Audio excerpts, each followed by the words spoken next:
Hey everybody, I want to welcome you back to another edition of Printing's Alive. And you got it. We got a special guest, another one, because everybody's special that makes it on this podcast. Today we have the man of color. I say that because his color history goes way back, tell us. But we got Mark Jeeves from ColorLogic. What's happening, Mr. Jeeves? Hey, Warren, how are you? Oh, I'm good now that you're here. So, Yeah, I've been just dreaming about this now. yeah, ever since I asked you, it's like all you've been able to do. It's great. So, everybody or a lot of people know you, but there's a lot of people who don't know you. Can you give us a little bit of who you are, where you were, what you're doing? Sure. My name is Mark Geeves. I'm currently Director of Sales and Marketing for ColorLogic and Touch 7. I'm also one of the co-founders. My background is color, as you just mentioned. I got into this industry by accident, joining a little company called X-Rite. And they were little when I started because they didn't even make instruments at the time, hardly. So that's my background is color measurement. I stayed with X-Rite for almost 17 years, left them, went to a few other companies. My other company I had was called Best Color, which maybe some people would remember. We sold that off to EFI back in 2004. I worked for a few other companies in technology. And then Richard Ainge and I started this company in 2009. Such a great choice to start a company in 2009, by the way. That was the same year I did an $8 million expansion and moved in to the new place the same day Lehman Brothers went bust. So yeah, I remember that period very well. We had no revenue, no product, and an idea that Richard came up with. Cool. And so, but the idea and the product is here today. Yes, 16 years we've been doing this. 16. Wow. So I'm going to ask you what the product is, and I also just want to let everyone know that Mark sells this product direct, but he also works with all the OEMs who will bundle it into their machines and work directly with their customers. So everything's pretty much open book. And you know what? Tell us the product and tell it what it does, how it works, because it is pretty awesome. Okay. Well, it is a system. It's not a product. What it is, it's a system of how to work with metallic inks or metallic substrates. And the good news is it's on every printing process that has silver ink with CMYK on paper or on a metallic surface with white plus CMYK. It's a color system. And then the next thing is it's our design suite that has these effects to do with those inks. And then we have a visualization tool that allows you to visualize those effects. And last but not least, we have a lot of training and marketing tools to help our customers go to market. So it's a systematic approach. And it didn't start out that way. We learned, okay? I mean, 16 years and we're still doing things to get better. But that's the world of print, right? We're always learning. Something's always changing. Something's always an addition. And something small, something big. Yeah, and we came in conventional. Cool. We were in conventional printing. That's where we started most, and we still are. Packaging is a big market for us. Flexo, we do gravure, wide web, etc. But when Richard designed the system, we designed it so it would work with digital too. And digital, we have more connection points, but most of our volume is still in conventional printing. Wow, that's pretty cool. I think what we hear a lot about within the print world, the trade world, we hear a lot about embellishments. We hear a lot about digital. And that seems to be where the focus is. We're not hearing about conventional. We're not hearing about long runs. So my first question to you, because you've been in color for long, is what exactly qualifies as an embellishment? Like, to me, I think when I hear embellishments and I go back to my offset days, that's embossing, die cut, a hot stamp, right? Something like that. Not necessarily a fifth color, even put a coating on it or do something to that fifth color. But what's your take on embellishments? Yeah, I mean, I come from color measurement, so I'm pretty picky about certain things. So if you ever look at our system that we've started, we don't say we do embellishment. I've basically adopted because everybody's talking the same way, so I just jump in. But we say special effects because our term is like what you're probably believing. when you're putting something on top that gives distortion, gives a visual change, could be a feel, it could be also a cutout, right? Something that changes the product to become a product. When I deal with colors, like why we came up with our color system was because Pantone had a good system for offset, but it didn't help us with digital. It didn't help us for flexo. It didn't help us. So we had to come up with a color system. So we call it colors. That's not, and so everybody thinks we have palettes. Yes, we have palettes, but we don't call them effects. We don't call them anything as embellishment.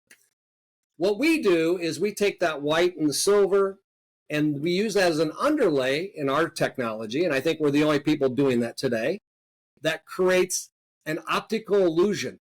So basically we have palettes that create optical illusions that allow a designer at any level to do it with 1 or 2 mouse clicks inside Photoshop, Illustrator, or InDesign. So I agree with you there, but you know, hey, I can't lose out and say, oh, well, you don't have it. Well, I just jump on the bandwagon. But we call our special effects for print. It's always in our logo and our banner. But we also, I can tell you, I've done a lot of videos just so I can say, yes, embellishment. But I'm talking about really our effects, not our color. Yeah, and so I'm wearing my Embellish Me t-shirt because truth is I'm a high def guy. I love high quality. I love everything fresh in the pan, the whole marketing aspect. But I'm sitting here today as a printer thinking about other printers.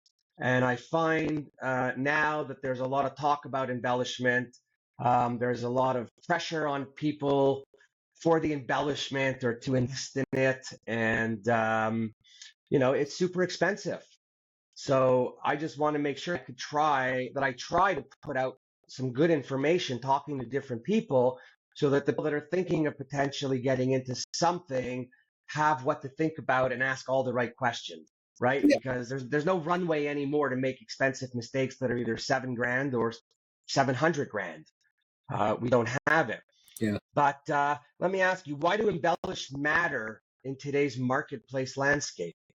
Well, Or do they? Or do they? I'm just. You know what? It all comes down, and again, this is from our packaging side. Brand drives demand. This is something I've been saying for 100 years.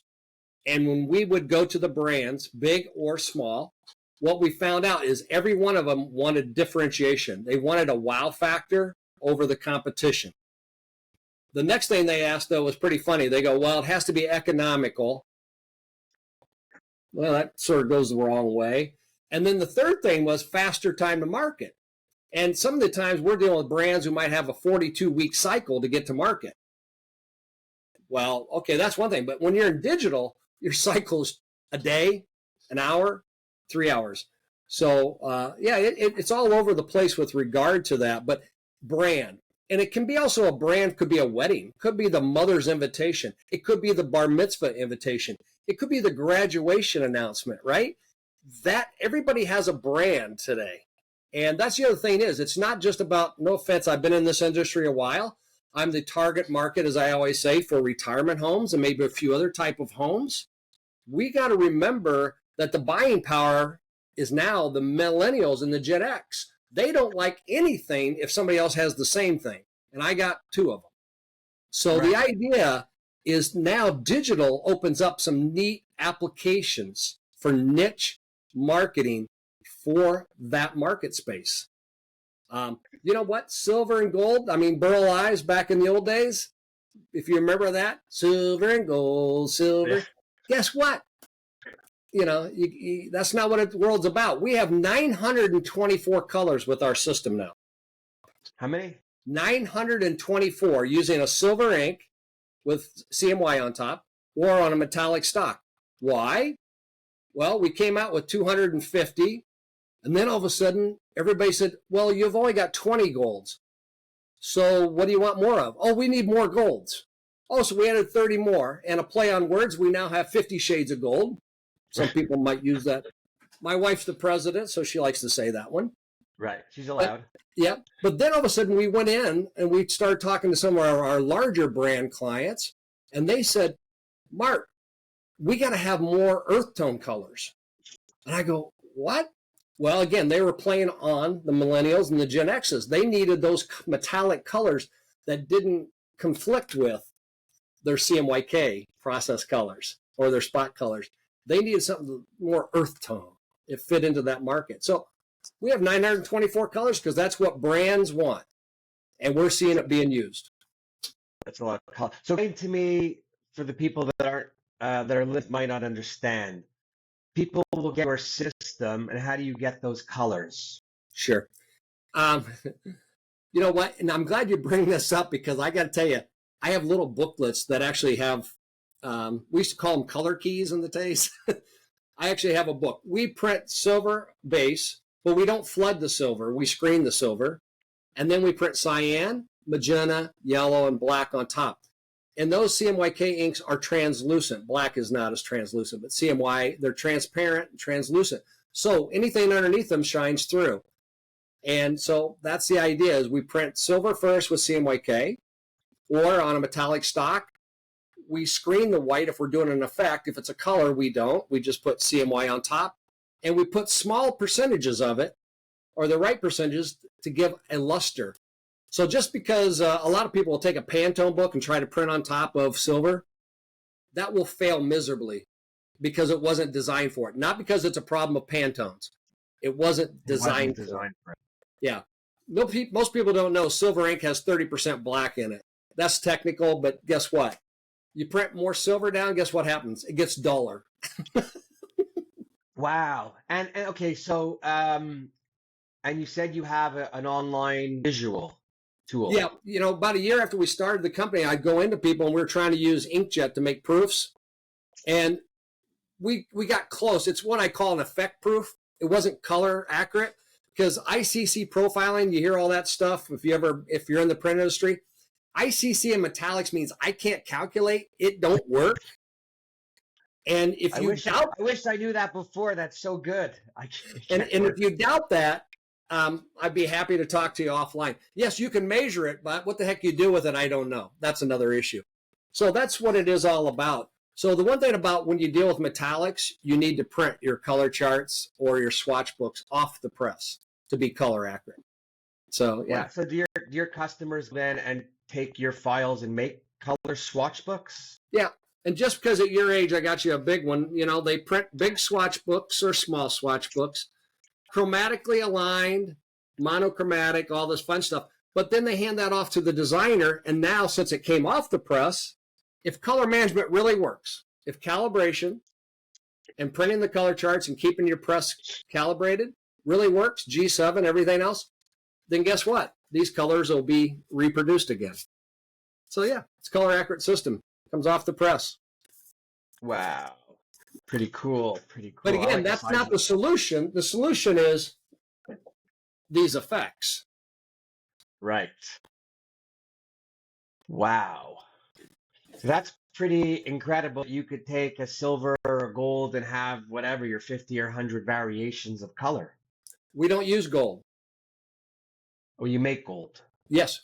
That's what I love. Well, okay, I meant though, you have whatever multiple variations of the color that could be used in different ways. You could even use different golds on the same sheet without changing much because it's the same underlay, just a different screen in that area. Absolutely. We put a little white in there and we let the designer do some very creative things.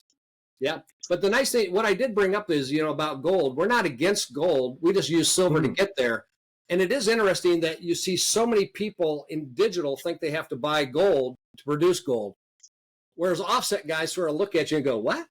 Well, we just, unless it's a corporate spot color they wanted to have or something. Listen, I mean, you know, I would recommend to people that they, you know, get the you know, look at the presses. You don't need all the sort of the golds and all the other additionals. As a printer, by the way, talking to other printers, you got to watch your money. So you got to see what you're getting for what you're getting, dollars for product, and what you really are you going to be able to sell it. So I'll come back to the money part a little later. Let me ask you, because you've been in it from the beginning, that sounds better than so I don't long. know about that. That sounds better than for so long. And I didn't refer to you as the old guy like I have some other people. But so what's the difference, do you think, between digital embellishments like a Skodex MGI versus conventional like foil stamping and embossing?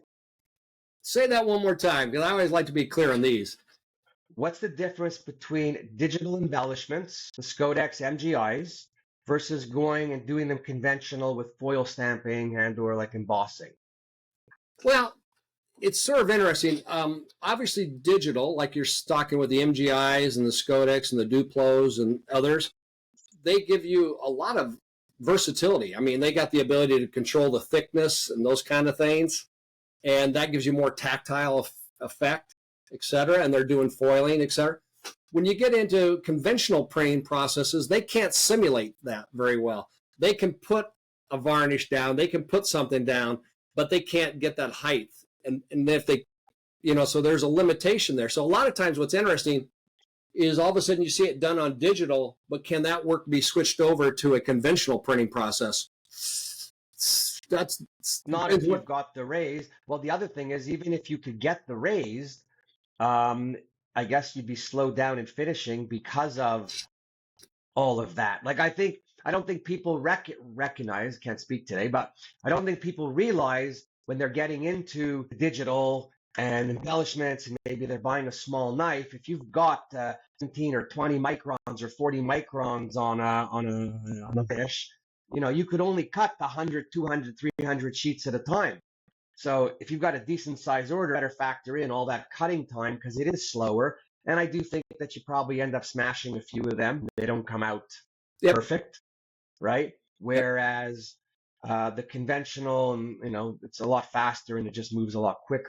And the brand, we deal with a lot of brands. It's just not economical to do that. But on the other side of it is you're also seeing digital get a bigger sheet now. There's several, they got the Inkjet, which a lot of them maybe don't have the specialty color like silver or white, and they're using the foil and the, from Scodex and Duplo and everybody and MGI on top of it.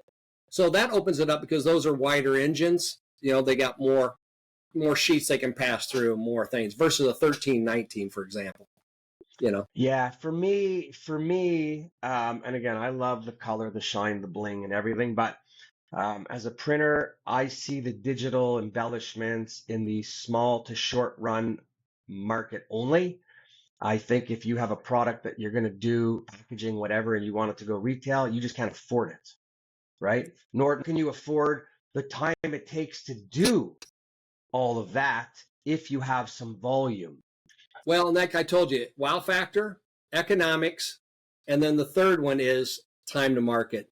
And I'll tell you, even with us, when just conventional, we'll work with a brand on a label or a carton, and they want to do it metallic, substrate with white, and get the bling, it stands out. Then all of a sudden, they go through the budget, and they go, well, that's not going to make it. So now we're going to move that and move it with silver, And that happens a lot. Or a product comes out, it's first premium, and so it's done with the metallic substrate, and then 6 months later, it moves down. Right. So that's good. And that's one thing about conventional printing we benefit from, because one design from us can be printed either way. So we only make one extra plate on the flexo or the offset press to go from metallic substrate or on paper with silver ink. Wow. Okay, so if someone's on using your software, how long does it take to change colors and to do all that? I can do it. That's how bad it is. Seriously, if you've printed it. I only ask that because I'm doing some little stuff that I'm playing around with, and I'm not enjoying it because it's not so small. We've been in it so long. Sometimes we're so close to it. We've been doing this 16 years, so we get bored. So we start showing you things you can do, and you go, oh my gosh, However, I just started publishing a video, embellishment in a minute. So we show you how we're doing colors and things like that in under a minute. Now, how long does it take to learn it? The key is, that's a great question, because if you know how to use Photoshop or Illustrator or InDesign, by watching a few of our short videos, you can start using our tools. That's the good news. Really, eh? We have a great manual. Nobody reads it. And I've seen other manuals that nobody reads too. When we do ours in 133 languages, it doesn't matter either. And even what we've done is done videos. We do short little videos now of all our different effects. So you don't watch a long video.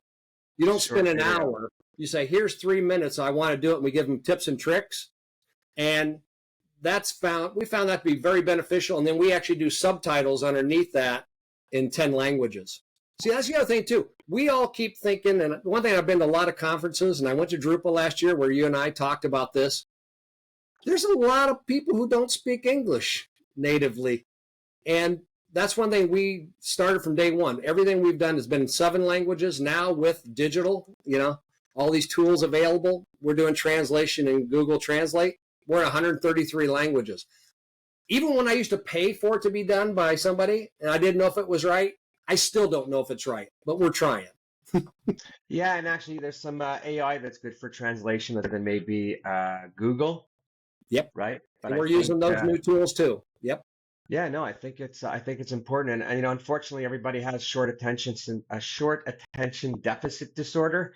So the short videos where you could see are actually pretty good, and then I guess they just get in touch with you after if they want to know more or go in depth, right? Absolutely. And then actually, we've actually got a masterclass tutorial. So if you want to go in depth, we have another level. And then we also have tips and tricks to show you when we've gotten some great questions from people that we think other people ask. We have all that. So, and a lot of that doesn't even deal with what our tools are. Somebody wanted to do security printing with micro embossment or something. So we came up with a 4 or 5 minute video. We had to learn how to do it. Then we showed them, right. And then we made it metallic. Oh, that's pretty cool. Yeah. Pretty fun. Cool. What do you see as growth going forward? Like embellishments as in digital, or the additional colors on some of these digital presses? Sure. Like, well, I tell you that. Do you see your customers putting them in and or movement and it going up or down? The number of engines out there now today is increased several fold, right? There's more engines out there than ever. We support 150 different digital print engines. Models, okay? Because we might be the third model on something from Ricoh, or the second one from Xerox, or the third one from Fuji, whatever it is, right? So I consider those all. Plus, we're also large format. Also, I just bumped into this little company that prints on cans, So the opportunities are just very large because it is a niche market, but that niche is not going away. I think that niche is growing because their brands they're bigger brands, they're not going to switch over. I'm sorry, the big ones, but they're coming out with smaller brands that are targeting, again, not me, not my age.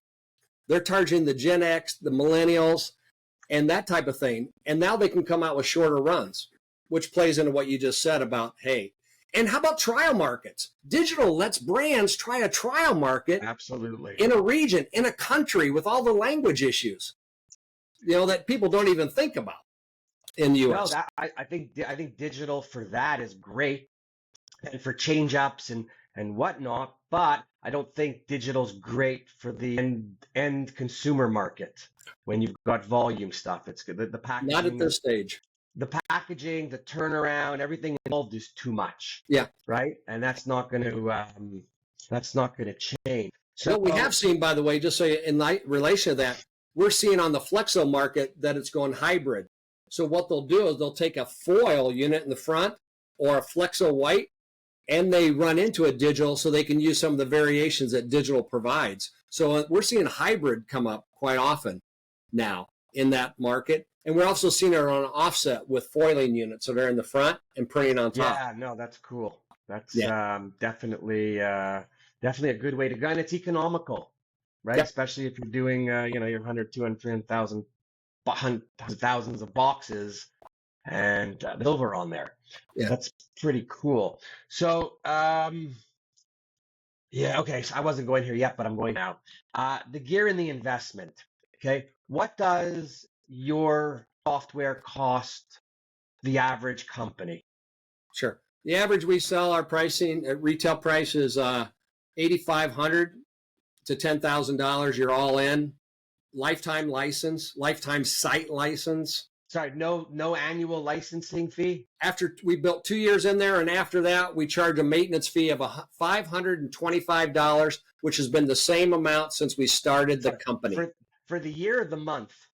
For a year. After the first 2 years, You got it for the 10,000 as a high end. Yeah. It's Yeah. 525 a year. So it's basically inexpensive. Yeah, because you know what? This industry has been very good to me. Okay. And it's been very good to Richard, my business partner. We look at it as business owners. I'd rather present something to the owner because I'm a small business owner, because I have people trying to sell me stuff all the time too. Right. So that's the way we started it. And I just got one customer who I started talking to in 2011. They finally just bought, they got a brand new offset press, and he just bought our system, and he started laughing. He goes, a lot of things haven't changed. You know, he was talking about pricing. Yeah, no, well, so offset, what comes to mind is a lot of the big packaging guys out there have figured out in offset how to get most every color using 6 colors, right? They're avoiding the PMS and the extra color because the big packaging guys that are doing volume, they don't want the machine to stop. They're just putting in robot sheets and they're coming out and everything's like automated, which is pretty cool. And this has been around for a long time. I'm thinking, I wish I knew, or if your software probably wasn't where we were at then at the time, but had it been available, had I known. So for anyone listening, what I'm about to say, it is available. And from a cost perspective, you really want to try it because you don't have to commit. If you have a machine that has the 5th color, you don't need to go invest in a new machine right away to use it. You don't have to spend hundreds of thousands of dollars and tens and 20s of thousands of dollars to get it. I highly recommend, for the money, it's worth trying. Train your people, a bunch of them, really easily on it. And what is 10 grand in the world we live? You probably make bigger mistakes a couple months. Yeah. But don't get sucked into, and this is the print owner talking, right? But don't get sucked into the OEMs with everything they have to tell you. Make sure you investigate this stuff on your own. Make sure you try, make sure you call. Try to speak to people that aren't the best customers that the OEMs are give you, because we all know they're not going to give you someone who's not good. Yeah. But show me some samples. Yeah. One thing I wanted to bring, I'm glad you brought up samples. One thing I found at Drupa when you and I met, we were having a few drinks at the pub, and we were talking about things, is I was talking to customers who had a certain model of engine and they're getting ready to buy the new one, right? And I had them coming up to me, the press manufacturers, bringing them up to us and saying, well, they haven't used it much, so can you tell them why they should buy the new engine? Oh, well, I asked them, I said, well, what have you done? You know, what have you done? And every one of them came back and said, we really haven't done that much because we didn't have time, so we're trying to help our customers, and we're down and having employees, and we couldn't even bring enough people here that we normally do at Drupa. So the one thing we have done at our company, besides just, hey, here's the software, thank you for your money, and here's your support, is we found out we needed to provide samples. So we provide 200 press-ready marketing files with 300 SKUs that any printer, and they're all different applications, packaging, label, greeting cards, you name it, we got something. And that way it gets the printer started with their marketing, because they buy a press, they get it installed, right? What do? All print starts with design. They don't do anything until somebody designs a file. So all that to say, now I'm going to say something else to the printers that are listening coming from a printer. Don't buy anything expensive with a long-term commitment without doing your homework first, without having a bit of a marketing plan, without a playbook, without knowing what you plan to do. And I can help you with that if you want to call me, and please do call me because I would help you and charge you. But do not do anything without it. Do not let an OEM convince you. I don't care if it's the end of the month, the end of the corner, if they're throwing everything at you because they just want you to buy the machine. If you do that, you're screwed. Okay? Yep. You do not try to figure out, once the machine is on the floor, whatever it is, what you're going to do. You take your time and you figure out beforehand what you're going to do, be it samples. And if you find Mark stuff, I mean, when we had the machines, I spent $1,000 with designers creating imagery for samples. So you have that now. The OEMs are good. We need them. They make some good equipment. Hopefully they back it all up. But what the OEMs will not do and cannot do, if they tell you that they could do it, they can't help you with your marketing because they can't help every customer that asks. So if the salesperson says that he won't, and don't let that be a pitch. Call me first. But really do your homework. Life is expensive. Business is not easy these days. Don't make critically bad mistakes. Yep. Right? Yep. That's that's wow. Yeah. What do you see?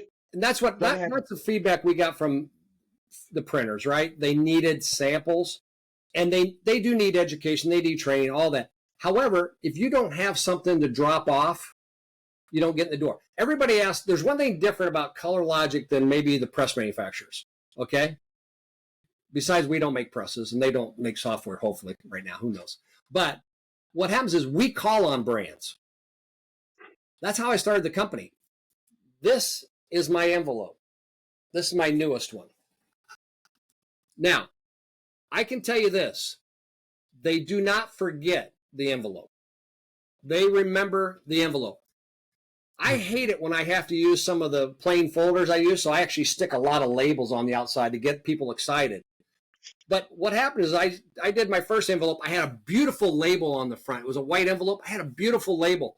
And the woman from Western States Envelope came up to me at a show and says, I love your samples. Your label stinks in your envelope. And so she helped me get started in this whole path of making a great envelope. But that's the key point. The other point is marketing files. I want to show you something from Offset. This is one of the first customers that bought our system. This is an offset press.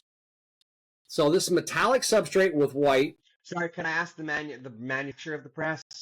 The manufacturer of the press, this is probably on a Heidelberg. Okay. Yeah. It's a Heidelberg or KBA or one of the big boys, you know, a good one. This is not good. And what they did is they said it's a jungle out there, right? I won't do it justice. And they put this little thing in here. But what I want you to look at is, look what they did. I mean, that is a marketing piece. And then on the back, they have it's a snake. Cool. And do you know how they printed that? Offset, UV. So you offset, they had, what were they laying down first? And then they ran CMYK? Green and white with our technology and CMYK on top. That's it? That's a 5-color job. It's the finishing, though, really. Come on. This is what's great, what you just talked about. It's not just the printing. Look at the finishing. That's a... No, I'm saying, but I'm stuck more on the color, and it's 4-color plus a screen of white. Yeah, yeah. Like, open that up again and turn it. It's a 5-color job. Yeah, like wow. Wow. Wow. I love it. It was great marketing. I mean, so hang on. So 4-color, so that you could do on digital with the white, and then maybe absolutely just coat a UV after to give you that effect. Yep. That was all in line. And then they had to, you know, obviously cut it and fold it and glue it. Yeah, but that's what's great. You know, let me show you something on. Sure, show me something else. How about this puppy? UV Inkjet, large format, one piece. Wow.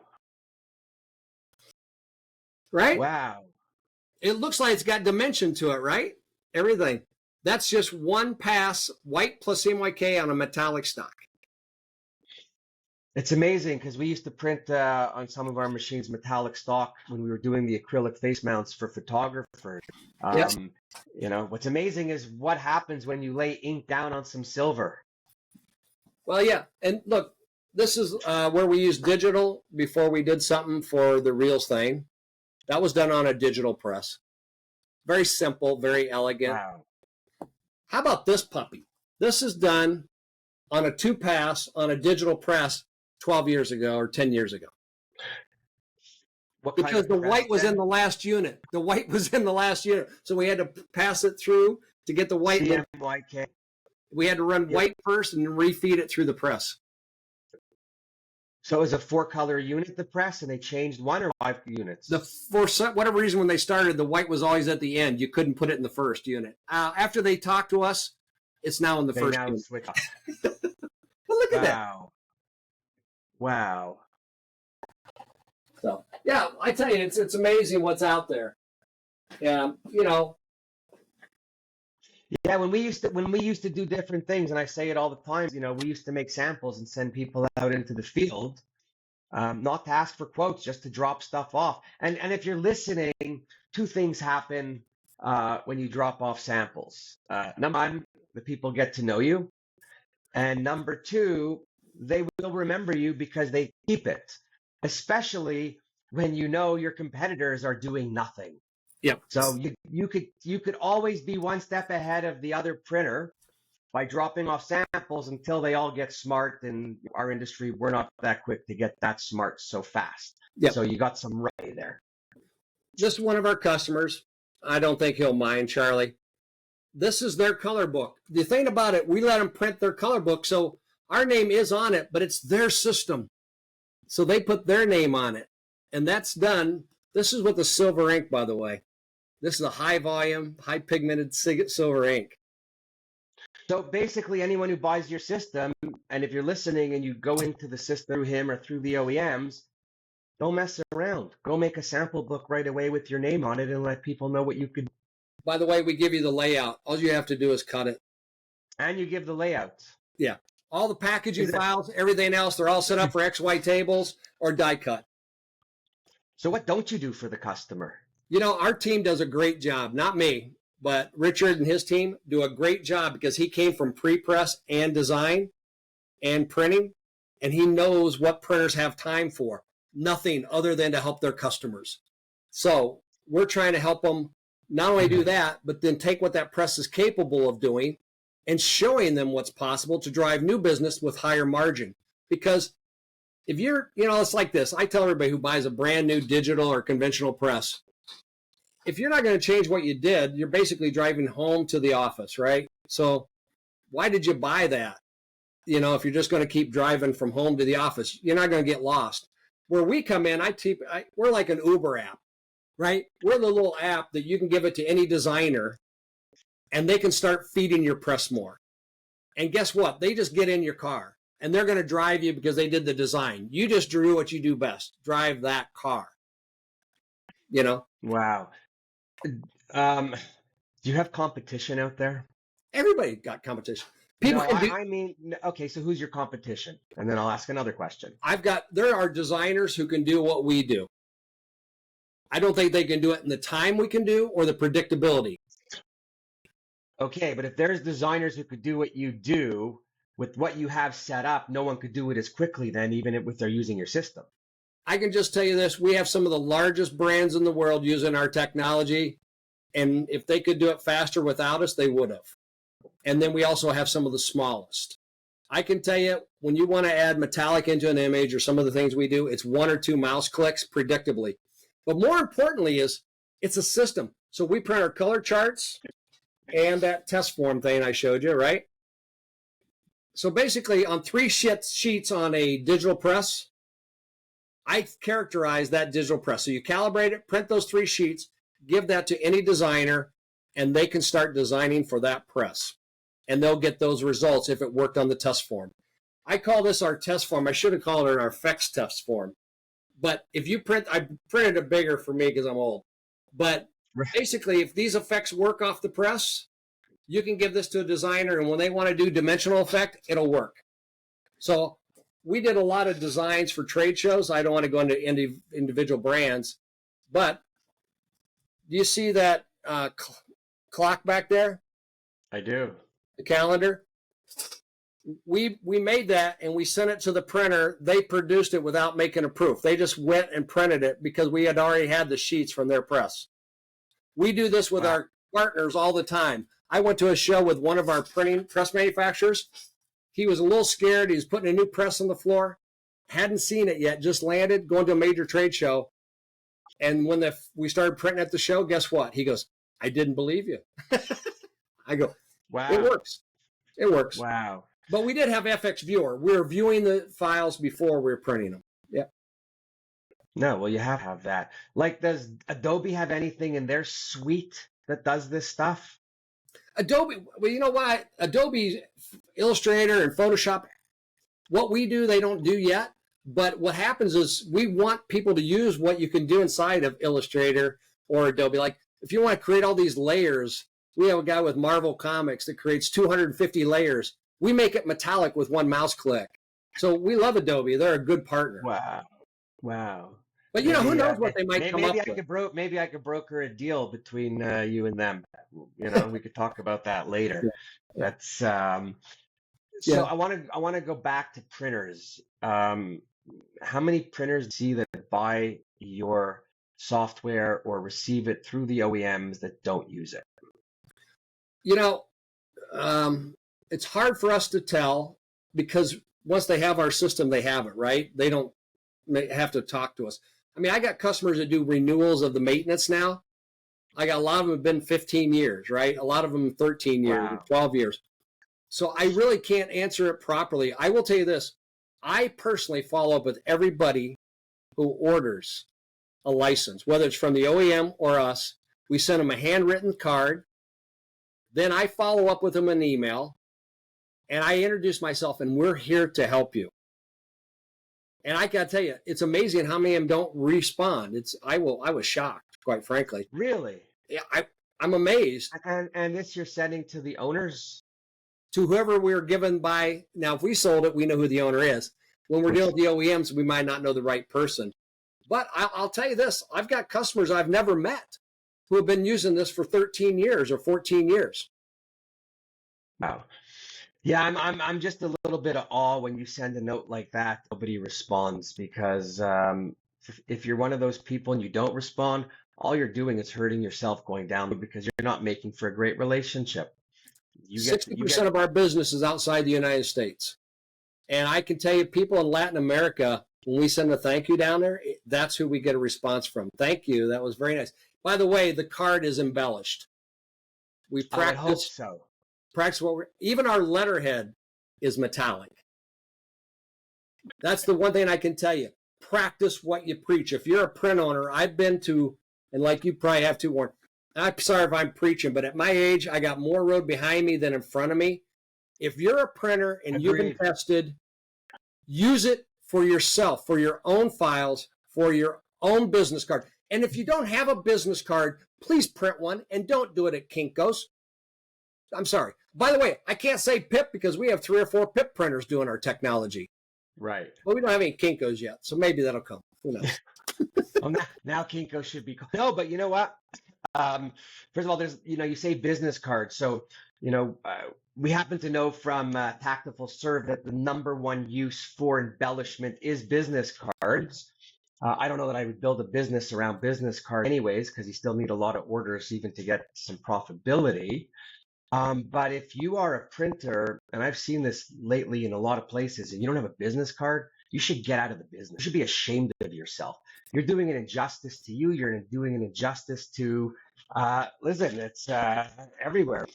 I got it in my drawer. You're doing injustice to yourself. Hey, and my card embellished and everything too. Yep. All I know is when I give somebody a card, even if they're going to throw it after, the comment is, oh my, that's a really nice card. Oh, what's that for? So if you're just your business cards, make that first everlasting impression. And by the way, I just want to point out, card, it's beautiful. CMYK, 2 sides, no pink. Yep. I got to tell you a good one on this. Hopefully he's watching. Guy by the name of Howard Owens out of Maryland area. Howard, I love Howard. So here's what he does. He has 3, by the way, there's my small business card. There's my larger business card. And if I'm going into a large format printer, I use this card. Oh my God, I love it. But show people what's possible, right? But anyway, coming back to Howard, he does a great job. So he has a metallic, a varnish, and something else. Whatever he has capability of, he has it. I think it was foiling. And he puts all 3 of them out when he goes in to visit with a client, in whichever one they grab is his talk track. Howard, it's a great idea if you're listening to this. Thank you. I'm going to suggest to people. Give people credit who do it. Smart guy. Smart. Yeah, oh, you know what? We're talking colors. So the one thing I liked about Pantone, although I didn't like the price of the samples, what I did like is when you bump into their people, they all have different cards like yours with all the different color palettes. And Yeah. it just makes it fun to see and give something to talk about, right? Yeah. We in print should always be doing something or handing something out or giving something to someone that can, create a conversation could be created from it. You want to get somebody to pique their interest and, hey, how'd you do that? Oh, Or this and that. I think one of our biggest downfalls in the world of print, aside from not listening and moving quick enough on certain things, is we don't do what we know we should do, and that is market more. Yeah. In every way. By the way, since you brought up pink, I'd be remiss to tell you about our Touch 7 technology, which is basically everything we just told you about. It's your time. Go ahead. No, it's really everything that you just saw. It's a color system. We allow you to print it. So take one pink. We have you do 390 neon and pastel colors with one pink on the press. And we have a Photoshop tool to add the pink into the image with one mouse click. Because everybody forgets about images. Everybody does vector. Sorry, can you say that all again? I just heard one click, really easy, doesn't take a lot of time, 300 and something versions. So vector color for each neon or pastel color, we have 195 pastels and we have 195 expanded gamut. So you have 390 colors with each neon ink or toner. Vector color. What happens though, we have a Photoshop tool that will add the neon into the image with one mouse click without any manual masking. And people forget it's a system. Again, you can't forget about images because that's half of what you're doing. Right. So we do that for ECG and we do it for the neon and fluorescent colors by the press manufacturers. And, look at the hair behind me. You see that? That was off a printer. That was using pink to make that orange. I'm jealous. I'd love to have pink hair like that. My hair used to be that color, except I have my daughter, and that's what happens. She's great, but she's impossible. You have to change it. Yeah. So if you're a printer listening, why wouldn't you try this? Man, one color pink canister from an OEM, and you could turn it into 392 shades. Yeah. Yeah. And at the very least, buy the software, make sample books, and drop them off with designers. Do a mailing to a designer. Offer them a free samples if they design something for you. Create a little contest. I'm sure the designers would love to do something if they, in return, could have something back for it. Great way to build relationships. By the way, you said samples. I'm just going to show you here. I'm panning from our. That's our sample. That's only part of what we do.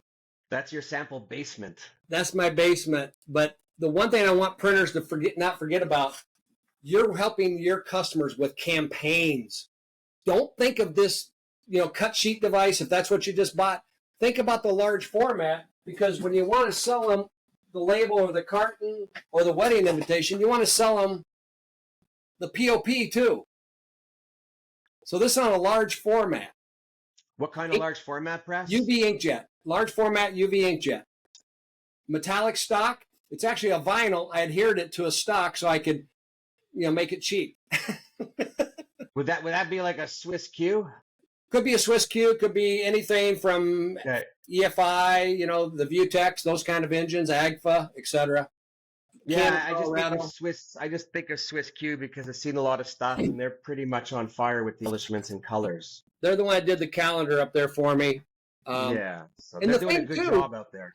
Some of those engines, by the way, can be good for short run production. They're big enough. If you're doing labels, you can do labels on those, or short run cartons, or again, prototyping, etc. Mm-hmm. So we have a lot of clients doing that. And by the way, I forgot to talk to you. We've been talking cut sheet. What about label presses? So this is a UV label press, one pass, metallic stock with white plus CMYK. That's embellishment. And the only reason I say it's embellishment because we do our underlay, but also because it's UV, there's a chemical reaction that happens between the white ink and the metallic substrate that gives you like a an So elevation. it's like a reticulation of some sort. It's actually an elevation. So it's sort of like what Elevation. you're, yeah, not very high, but it's pretty You neat. I could have mean, agreed with me with the word reticulation. It was the one word I learned when we had the KBA and we were doing spot and gloss and I don't you use anything know, I can't spell. I'm a farm boy.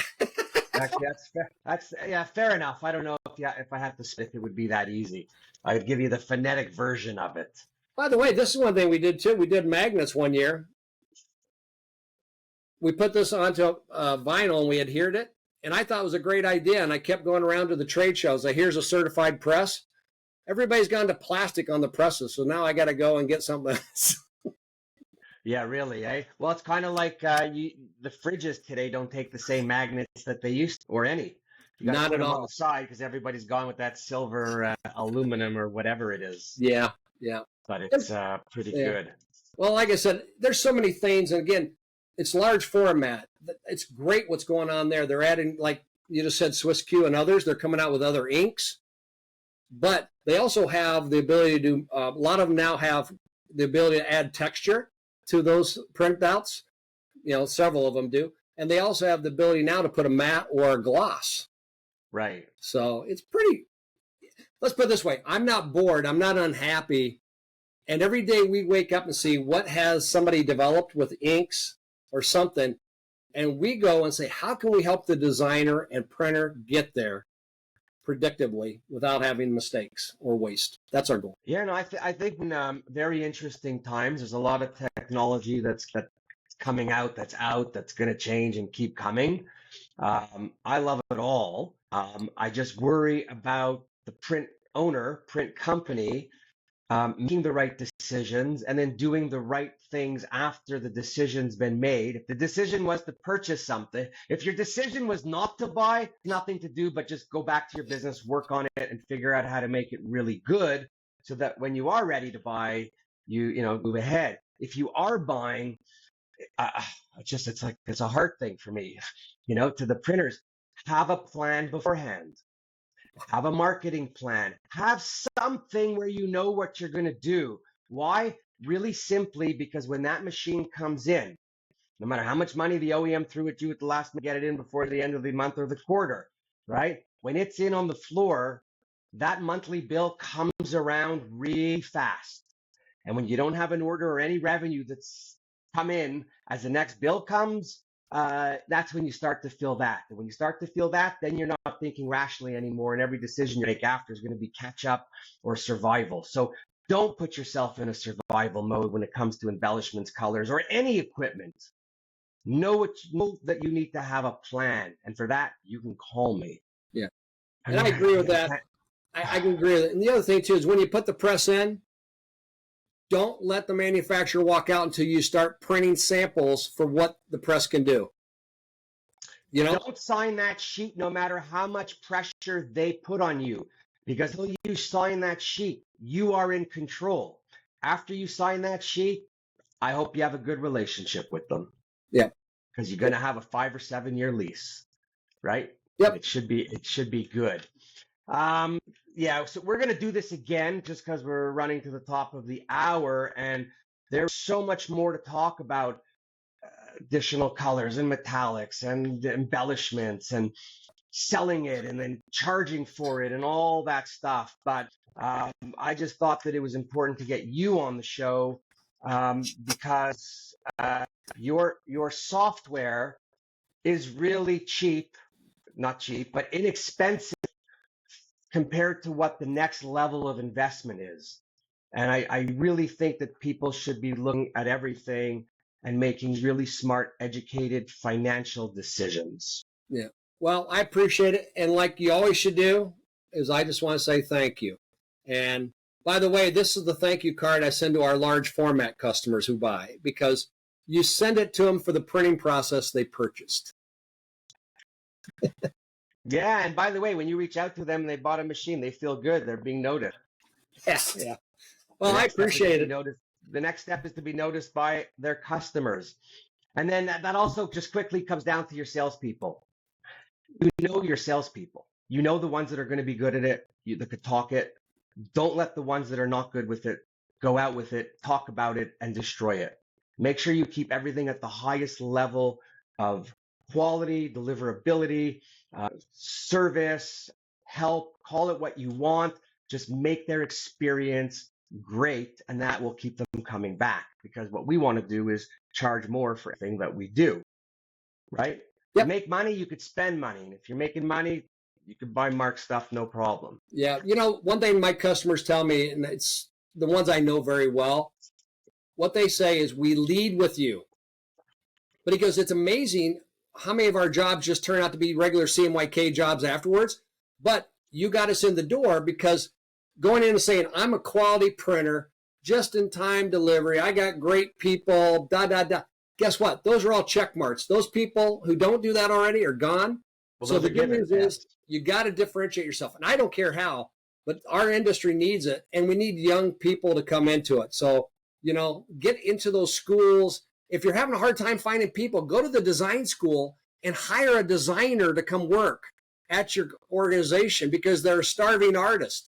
And I've seen some of the press manufacturers do this recently. They've gone and hired designers and taught them how to operate the equipment. Listen, digital equipment, I'm going to say digital equipment could be like a video game, right? It's not like an offset press and all the other bigger variables. I mean, you got a lot of stuff to learn, don't get me wrong. But I forget where I was, where there was an older gentleman working on a machine who said to me 6 months ago, I was working in a fast food chain. And, there's a lot of smart people out there. So give people opportunity, try them out, see what you get. It doesn't take much. You'd be surprised. And you know what? People that aren't in our industry, to bring them in, it's a good thing. We could use a little change and a little mix up. Yeah, I met one of our customers recently from Australia. I brought the average age up to 32. No, that's good. That's good. I get away with it because I stay out later than them when I meet with them and we go out. So it's, and then I'm first one at the meeting. Before we check out, is there anything you'd like to say? A few minutes, something? Anybody? Well, quite frankly, I love the industry and I love the people. And that's one thing that Howard and I don't agree on everything, by the way, but that's one thing we do agree upon. And I think that's probably why I've stayed in it and why you're doing what you're doing, trying to help the industry too. So I appreciate that. But no, that's really it. It's quite simple, is get out there and do something. That's the only thing I can tell you, is don't meditate. Don't sit there and pondulate. Get a hold of Warren or get a hold of whoever you got to get a hold of if you don't have an idea what to do, because that's the key. I don't disagree at all. You can buy the machine, but if you buy the machine and think they're going to come, you're nuts. You're nuts, because they don't know what's possible. And don't forget just trying to put pressure on your salesman. You got to think about how to get to the designer, how to get to the agency, how to get to those creative people, because they're the ones that start things. Because I want you to think about this. You buy the press. Is there anything that ever came off your press that wasn't designed first? No. So guess what? Possible. Not possible. So guess where you got to start. If you're going to get an embellishment, you got to get past that. Oh, we're going to do the same stuff we've always done. That ain't going to work. That I can guarantee 100%. Oh, for sure. No, that's good. Oh my God, I just had a great idea. If you're out there listening and you want to get a digital press that has the extra color, the fifth color, but you're not sure, it's a big deal for you. Find someone, a local competitor or other printer, maybe you don't compete, that has that fifth color. And if he has the fifth color, maybe you could sit down with him and make a deal with him where you're going to bring ColorLogic software to him. And now he gets to do that, but he could do stuff for you. And now you have that, full well knowing that eventually you're going to go and get your own press. But it's just another way to try to do things, and adding value and building a partnership with somebody else where you're bringing something to the table, not just sales, but some software, and you could teach something, or her. Can't discriminate anymore. Say that always. But that would be another way to get in, because even when I was doing things, I was a lot of trade people first to make sure that I had enough revenue of something before I get in. Yep. Right? Anyway, I'm going to leave it at that, because we're going to talk about this again. Mark, I'll appreciate chatting with you and, learning some of the opportunities that we have if we listen And the amount of colors you have is off the chart. So again, everybody call Mark. Everybody else, if you made it this far, oh my God, I am so grateful.